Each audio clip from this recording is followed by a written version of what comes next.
David Ray Parker, otherwise known as the Toolbox Killer, was suspected of killing over 60 victims between 1957 and 1998, and having kidnapped and sadistically tortured many more in his trailer he deemed the Toolbox. The horrible and tragic thing is, although everyone knows he did it, no bodies were ever found, and police have no proof he ever killed anyone. No body, no crime. Hey everyone, welcome to my new channel, and for my first video, I actually didn't know where to start. My sister-in-law had actually given me the suggestion to start with the Toybox Killer because he is very close to home, literally. He actually lived and died in New Mexico, which is exactly where I'm out of. And so that is where we're going to be starting today. And if you like the video, I hope that you subscribe and leave some positive feedback and maybe some video suggestions that I can cover next. Today, for my tea, I am drinking Lady Grey. And it's early in the morning, my kids aren't up yet, and it's awesome. So, we're fixing to jump into it. I promise we are going to get into everything, but before that, I wanted to take you back to where everything started and when he was just a child.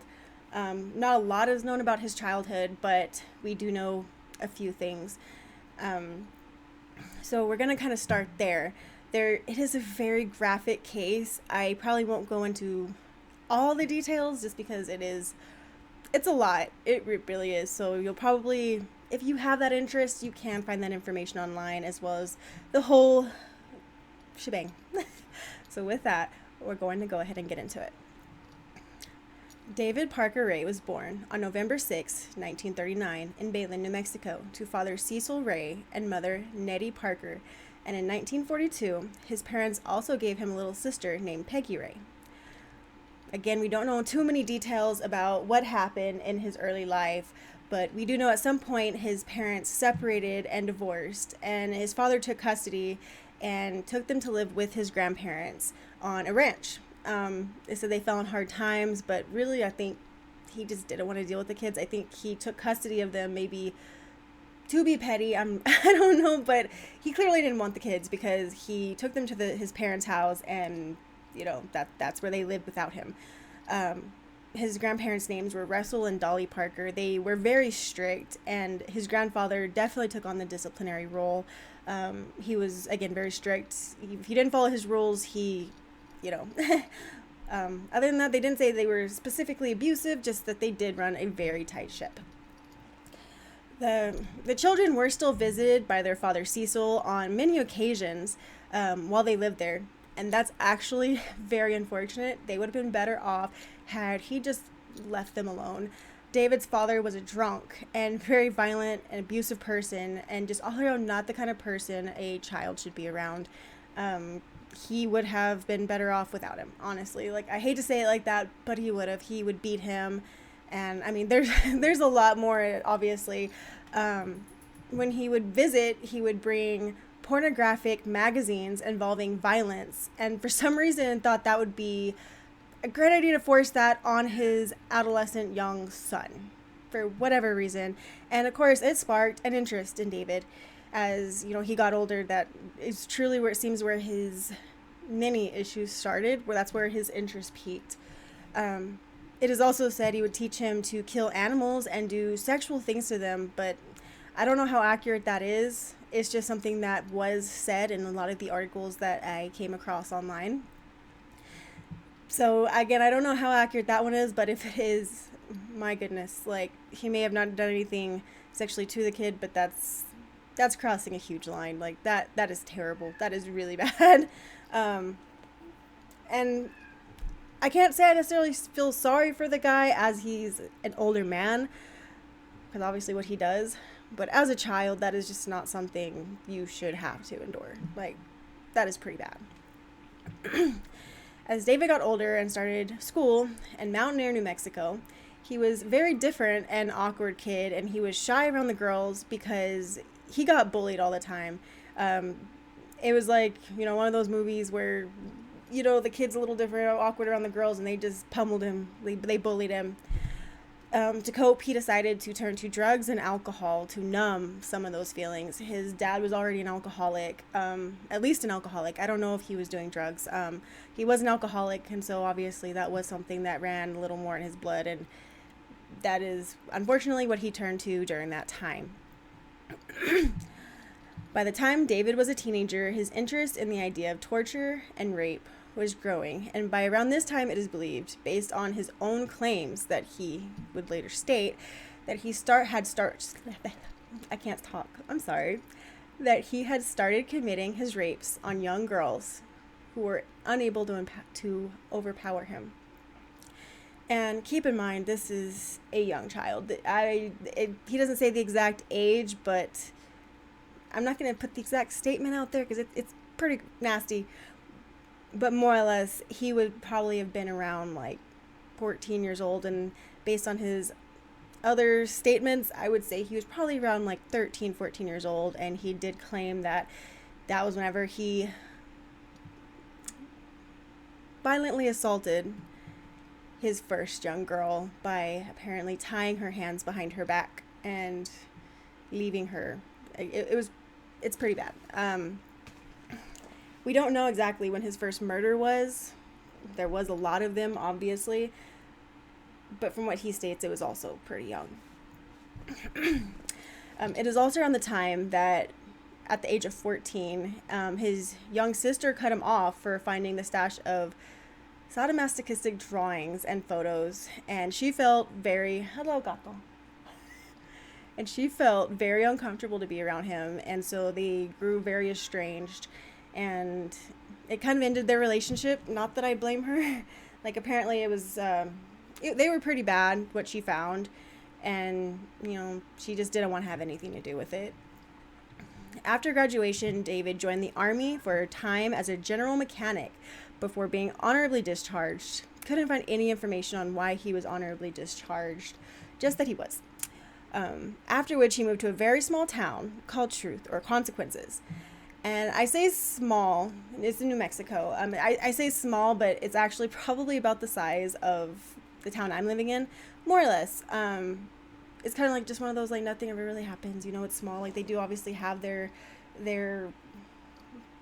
issues, but it's not, like, you know what I mean. In Truth or Consequences, New Mexico, he found work as a maintenance man for the parks. He was actually very good at fixing things and making things, and it was a skill for him. He could have done a lot with it, but of course, he went down a much darker path. But he was actually looked at well in his work, and people really did like him. But he was good at it. It was something that he found that he was good at had he not used those powers for evil. I don't know how far he was into it, but it was around this time that he decided to join a church. And before you think maybe he's going to turn his life around, it may not have helped him fight his inner demons, because it was actually a church of Satan. Yeah. Again, I don't know how far in he was into it, but it was something that he had become a member of. So I'm sure that didn't really help any of his issues. David did actually manage to find not one wife, but 4. He had 2 children during that time. I'm not sure to which woman. But unsurprisingly, he quickly divorced from each of the 4 women. He would soon meet his girlfriend, who was happy to share his violent interests. But we will come back to that. Before he met his girlfriend, he had already begun kidnapping, torturing, and possibly killing victims, of which many he found at the local bar in Truth or Consequences. One of his children, Jessie, had found out about this in 1986, and she did actually try to report it to the police. In her report, she stated that David Parker was abducting and torturing women and selling them to buyers in Mexico. As far as selling them to buyers in Mexico, I couldn't find anything on that. But then again, if they were sold, it would be hard to tell. No bodies were found, as I said. But there's also a lot of proof that he was killing them. So I don't know if maybe that was what he was doing at the time and then later turned to killing, but I couldn't really find much on that. Unfortunately, as I said, her report didn't go very well. It didn't go very far at all and was kind of just let go, which is very sad because it could have saved so many women in this case. And you will find that's a repeated theme of women trying to come forward and just not being believed. This case could have been stopped so long ago.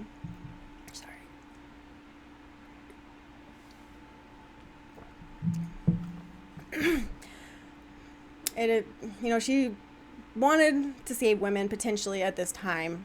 I don't know what her reason was for reporting, and you'll find that out later, but clearly nothing happened when no women were saved, but it's not what happened. And not only did he get away with it, his daughter actually became an accomplice to these horrific acts.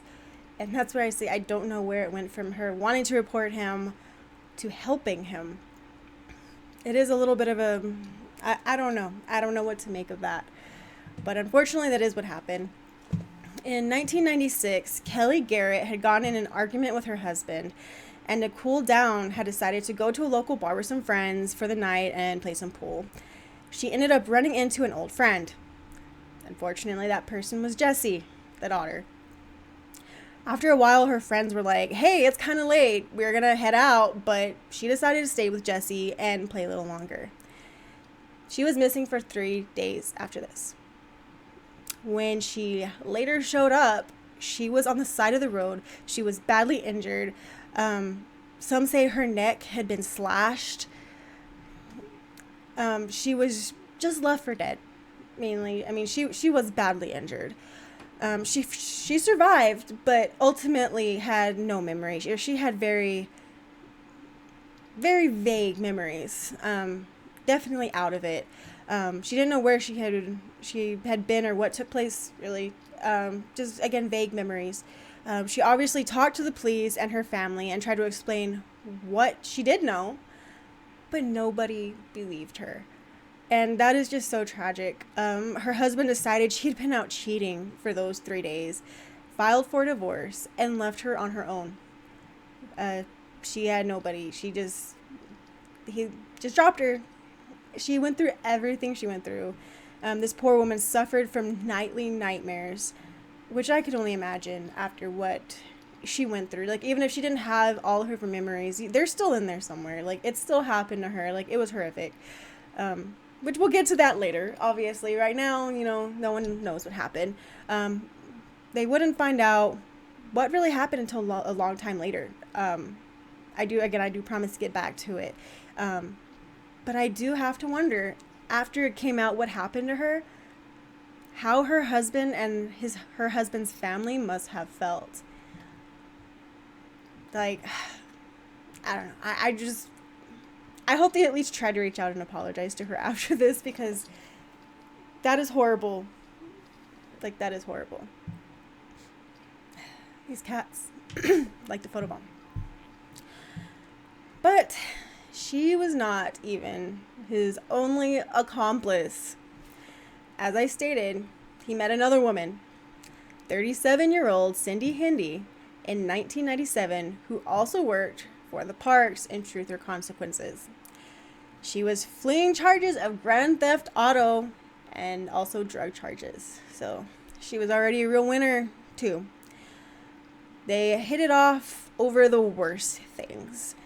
Not only did she share the same violent interests, she also wanted to help him and be involved in these attacks as well.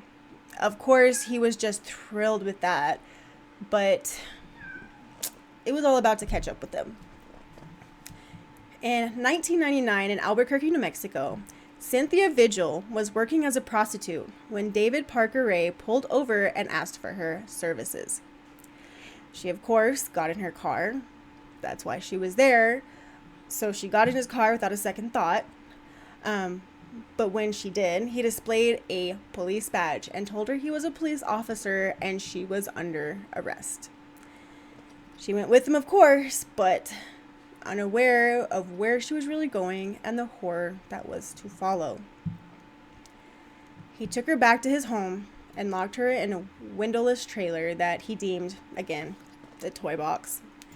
He chained her to a table and played a haunting cassette tape for her before he began his torture. I won't disclose the whole tape here as it is very horrific, but it is available to hear if you have any interest and you think you can stomach it. I will play a short clip here, and if you do look it up, you will see why I did not play the whole clip, partially out of respect for those victims. Hello there, babe. Are you comfortable right now? I doubt it. Wrists and ankles chained, gagged, probably blindfolded. You are disoriented and scared too, I would imagine. Perfectly normal under the circumstances. For a little while, at least, you need to get your shit together and listen to this tape. It is very relevant to your situation. I'm going to tell you, in detail, why you have been kidnapped, what's going to happen to you, and how long you'll be here. I don't know the details of your capture because this tape is being created July 23rd, 1993 as a general advisory tape for future female captives. The information I'm going to give you is based on my experience dealing with captives over a period of several years. If, at a future date, there are any major changes in our procedures, the tape will be upgraded. Now, you are obviously here against your will. Totally helpless.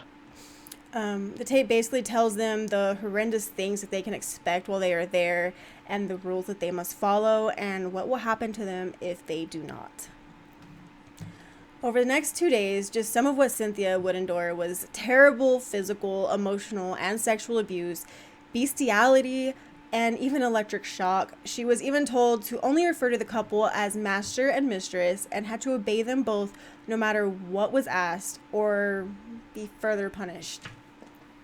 He was recording her 24/7, and he had told her that she was never going to see her family again and he would kill her like he did the others. My heart just breaks for this woman and the pain and despair that she must have been feeling. You know, the kind of in your head, you're already going through all of this, maybe with the hope that he'll let you go at the end. But then to hear, you're never going to see your family again. I'm going to kill you like the others. Like, it must have felt so hopeless in that moment. And she's very brave. I can't wrap my head around it. She was a very brave woman. And the whole thing is just so sad. Luckily, Cynthia was smart and again very brave. On the third day, while Dade was out at work, Cynthia saw her chance and she took it. Cindy had accidentally left the key to her restraints close by the table. She dove for them and she freed herself. She ran for the phone and called the police, but Cindy noticed she was loose and broke a lamp on her head in an attempt to stop her. But in a twist, Cynthia was able to stab Cindy in the neck with an ice pick from the torture chamber that had fallen to the floor. She picked it up. She made her escape. The poor woman ran with all her strength while naked, beaten, bloody, wearing chains and a dog collar and terrified. She ran to a nearby neighborhood and thank God someone let this woman in. Covered in blood, she let her in. She covered her with a blanket and she called the police. And thank God for this woman. I don't know how many people this woman would have come across on her way there. I hope nobody just saw her and left her, but I mean, she did have to run into a neighborhood. And I am just very thankful that this woman, even probably scared out of her mind, let her in and did the right thing. And she called the police and she was finally safe. David and Cindy were then finally arrested. Finally. And the police were not ready for what they were about to find on this man's property. It is something that you maybe would have seen in a horror movie. Like, it's awful. It is very bad. The inside of the trailer on his home had been fully customized and soundproofed for abuse and sexual torture, including even a gynecologist.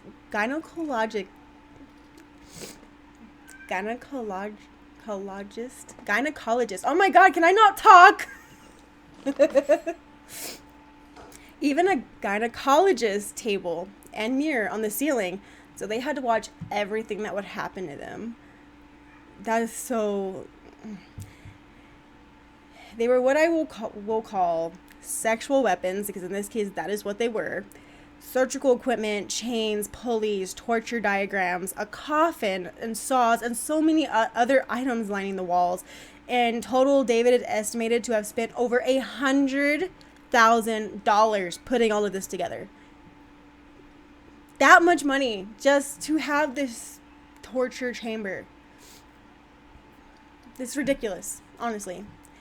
They also found a ton of pieces of jewelry, clothing, and possessions which were believed to belong to the victims that are no longer with us. The Albuquerque FBI took over 100 photos of the items that were collected. Over 100, just of the different items that they could collect. They are available online for viewing as well. And not only did they find the audio tapes we discussed earlier, kind of sealed his own grave there, a murder diary he kept in detail was also found. And they also found that he had videoed everything on all his victims, and he made it obvious how bad it was. But yet, of all of this, they found no bodies. Again, no bodies. They knew he did it. Couldn't find no bodies. Unfortunately, they could not identify any of the women in the videos until they came across one in the videos with a definable tattoo. They released photos of the tattoo and asked the public if anyone knew who it might belong to. This is where Kelly from the bar comes back into play. Kelly's mother-in-law saw the tattoo. She contacted the police, and it was then they learned the tragic truth about where she had been those 3 days. And again, I wonder what they must have thought in those moments when they realized she was telling the truth and she went through hell.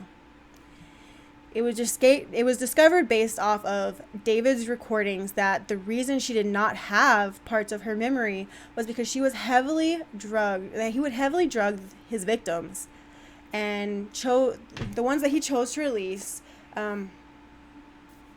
He would basically pump them heavy with sodium pentothal, probably a few other things, and set them free. And this is what would cause the loss. Sorry.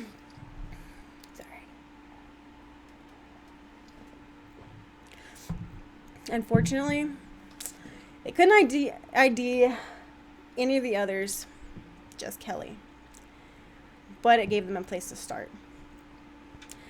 Kelly was able to piece together more of her memories and knew some of what happened.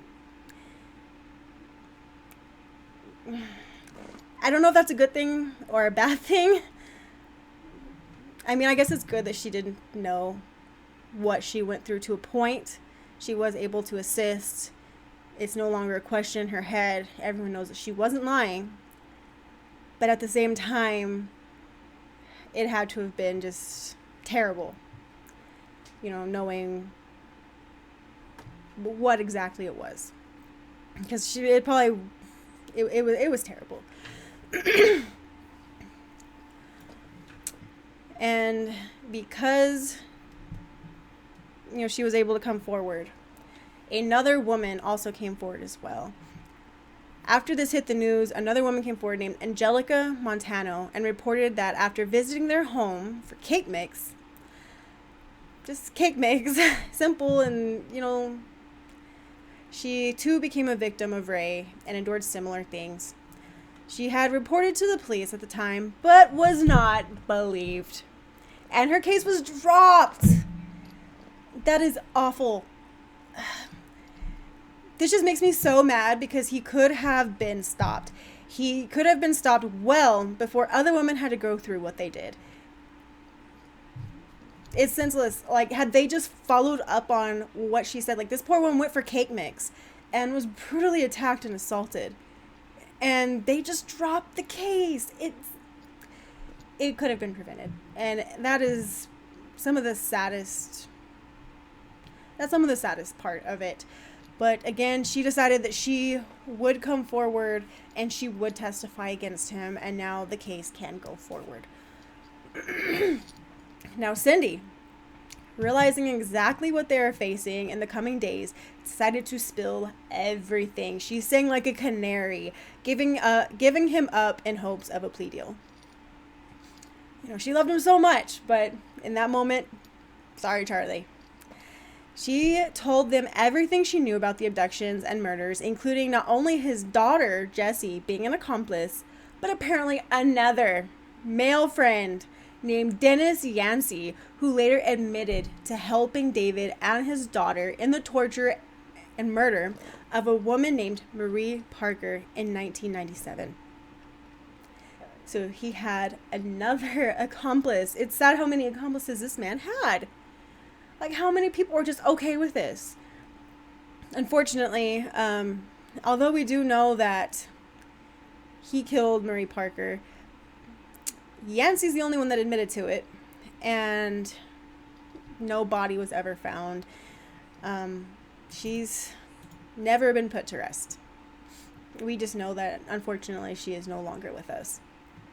And from my research, it seems as if she was actually Yancey's ex-girlfriend. And he does claim that he more or less was kind of forced into killing her. I don't know if I buy that. Like, you had to at least kind of know what the kind of man that he was. Because why would you want to take your ex-girlfriend there? Like, yeah. Cindy and Dennis later took police to several locations where they believed numerous bodies to be located, but unfortunately they were never able to retrieve any of them. One of the places was the Elephant Butte Lake, which was Elephant Butte is very close to Truth and Consequences, and he did kind of go around the area. But that is supposed to be one area where they knew of the bodies to be. But David was very thorough.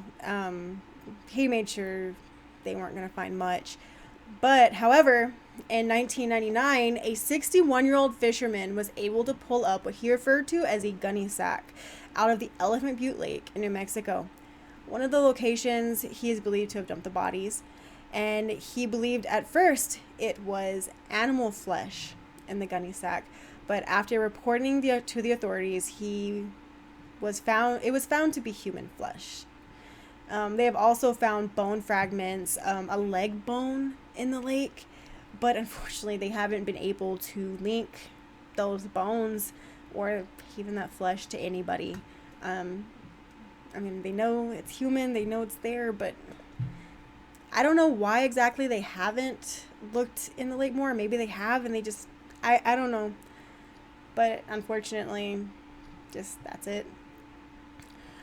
They asked the public to look over the possessions that were collected from David's home in hopes that someone would recognize something amongst the items and belongings and come forward, but they were unable to link any other victim, although there were some suspected victims. Like, there was different reasons why they were suspected. You can probably look more up on that, but as far as proven victims, there was nothing. Although David would not be charged with any murders.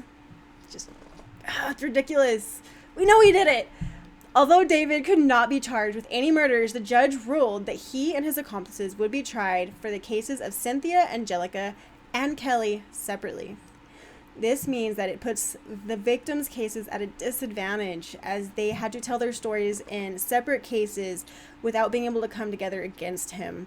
I don't know what the reason for that was, but obviously, one person they're telling a story that sounds extremely outlandish, you are easily able to say, oh no, like, no, there's no way, like, that's too crazy, like, 'cause this case is crazy, which I still think she should have been believed, but but together with multiple women having the same story, of course it's gonna look better. But for some reason, he ruled that they would be done separately. The judge also ruled that much of the evidence found in David's toy box could not be presented in Angelica and Kelly's case. And I know in Kelly's case, it had led to people not believing her. It was trash. However, to obtain leniency for his daughter, now he cares about his daughter and what's best for her, David ended up taking a plea deal for the kidnapping and torture of all 3 women, and was sentenced for numerous charges, not including murder, to 224 years. That's a lot.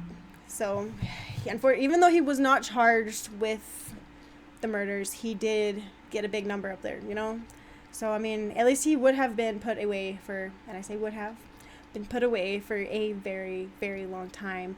And from what I read, the victims were actually okay with this plea deal. They did accept it. Ray's daughter, Jessie, was charged with kidnapping and criminal sexual penetration, to which she pled no contest. Of course she did. She received only a 30-month sentence with 5 years probation. 30 months. For helping to bring people to her murderous father, have them endure what they did. There's literally witnesses that she helped kill people, and she got 30 months. Sorry. Dennis Roy Yancey actually did plead guilty to the murder of Marie Parker in 1997, although there was no physical evidence, and there was no physical evidence to tie her to the Rays, unfortunately. And he was also charged with kidnapping and conspiracy to commit a crime and tampering with evidence. He received 30 years. However, he was paroled after 11. However, he violated his parole and went back to prison, where he remained until 2021, completing his full sentence. Cindy Hindi was given 36 years in prison, but also got out early in 2019. So everyone except for David walks free today amongst us. Yeah. They're just living their lives out in the open after having helped torture and murder people. Yeah. Cindy Hindi was also given 36 years, but again, she walked out. So she was given the longest. And it really wasn't much. Not long after his sentence began, in 2002, David Ray was taken to the Lee County Correctional Facility, actually in my hometown, to be questioned by the state police. Before the interrogation could begin, he suffered a heart attack, and he died shortly after that at 62. He finally was being brought to justice, and before he could serve, this man had the audacity to die. Oh. But he is gone. I know some may think that's justice. To me, I would have rather seen him rot for what he did for a little bit and then have a heart attack. He's a monster. He's a monster. And he deserved the worst in life.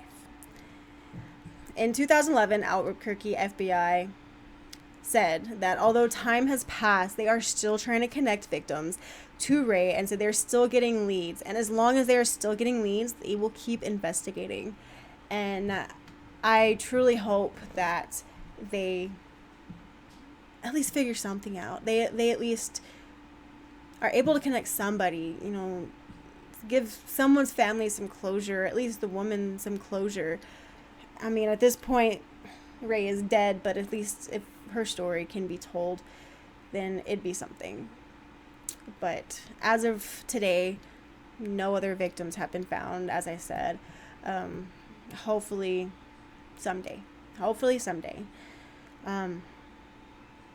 If you watched all of the video, I thank you for sticking around. That is about it. Again, I will leave it up to your discretion to look further into some of the things that I did not cover. If you have a strong stomach, because it does get pretty rough to listen to. But again, I thank you. I hope that you subscribe. Leave me some ideas of things that you'd like to see me cover, and they could be one of my next videos. And thanks for your time.